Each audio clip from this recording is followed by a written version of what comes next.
My topic today is quite a simple one. I want to talk to you today about ruling your space. I want to talk to you about becoming the very best you've been created to become.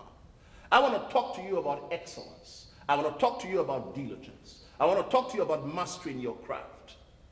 You know, I am reminded of a specific example from the Holy Book, the Christian Holy Book, found in the book of Luke.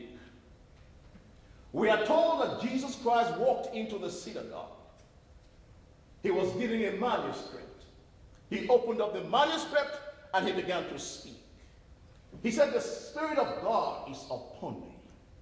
He has anointed me to preach good news to the poor, to set at liberty those who are held captive, to restore sight to the blind, and to loose those who are bound, and to declare the day of the Lord, of the favor of the Lord."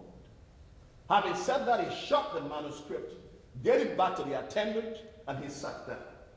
And we are told that all eyes were fixed on him. Then he said, "Today in your hearing, this scripture is fulfilled in your very presence." One example. The second example is Barack Obama. Barack Hussein Obama. In the Democratic National Convention, when he introduced himself to the world, he was giving some space on the podium. He showed up, he stood up, and he delivered. All eyes were fixed on him. And the rest is history. You see, when you introduce yourself, oh my God. Oh my God. When you see somebody who is perfecting their craft, you stand up and you salute, because every eye will be fixed on him. They'll begin to find out your history. Who is this man? Isn't he the son of Joseph the carpenter? Who is this man? Isn't this man's father a Muslim from Kenya? What you're saying is, how did this happen? You see, everything that happens in life begins as a seed. The first thing that begins, of course, is that you need to plant. Then you need to begin to nurture. Then you need to begin to perfect. There comes a time when you have to introduce your brilliance to the world. Everything cannot be kept in secret. During the nurturing process, it's secretive. During the process when you are trying to strengthen your muscles, your achievement muscles, it is in the darkness. There comes a time when you need to step out into the light and let people see the work you have done to yourself in your closet, where you need to deliver that brilliance or present that brilliance to a waiting world.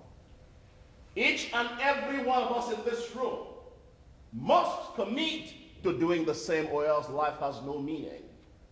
Going through life dead, existing, and not living. So let us get into some of the deal we need to discuss today. There are 10 ingredients that I really want to cover, that I believe if we master these ingredients, we will have understood the prerequisites of what it takes to begin to rule.